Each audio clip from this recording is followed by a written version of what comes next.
अकबर बीरबल की कहानी, जोरू का गुलाम। एक बार की बात है, राजा अकबर व बीरबल दरबार में बैठे कुछ अहम मामलों पर चर्चा कर रहे थे। तभी बीरबल ने अकबर से कहा, मुझे लगता है कि ज्यादातर पुरुष जोरू के गुलाम होते हैं और अपनी पत्नियों से डर कर रहते हैं। बीरबल की यह बात राजा को बिल्कुल भी पसंद न आई। उन्होंने इस बात का विरोध किया।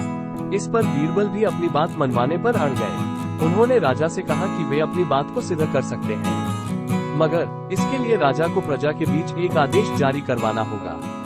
वो आदेश ये था कि जिस पुरुष के अपनी पत्नी से डरने की बात सामने आएगी, उसे दरबार में एक मुर्गी जमा करानी होगी। राजा बीरबल की इस बात पर तैयार हो गए।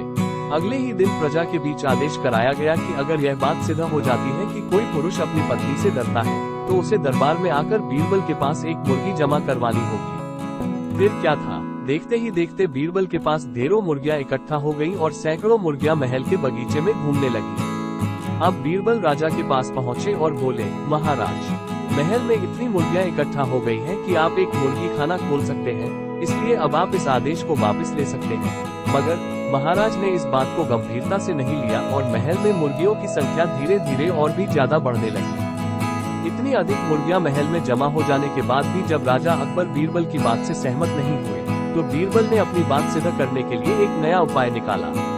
एक दिन बीरबल राजा के पास गए और बोले, महाराज, मैंने सुना है कि पड़ोस के राज्य में एक बहुत ही खूबसूरत राजकुमारी रहती है। अगर आप चाहें तो क्या मैं आपका रिश्ता वहां पक्का कराऊं? ये सुनते ही राजा चौंक उठे और बोले, बीरबल, तुम ये कैसी बातें कर रहे हो? महल में पहले से ही 2 महारानियां मौजूद हैं। अगर उन्हें इस बात की भनक भी लगी तो मेरी खैर नहीं होगी। ये सुनकर बीरबल ने तपाक से जवाब दिया, चलिए महाराज, फिर तो आप भी मेरे पास 2 मुर्गियां जमा करा ही दीजिए। राजा बीरबल का ऐसा जवाब सुनकर शर्मा गए और उन्होंने अपना आदेश उसी वक्त वापस ले लिया।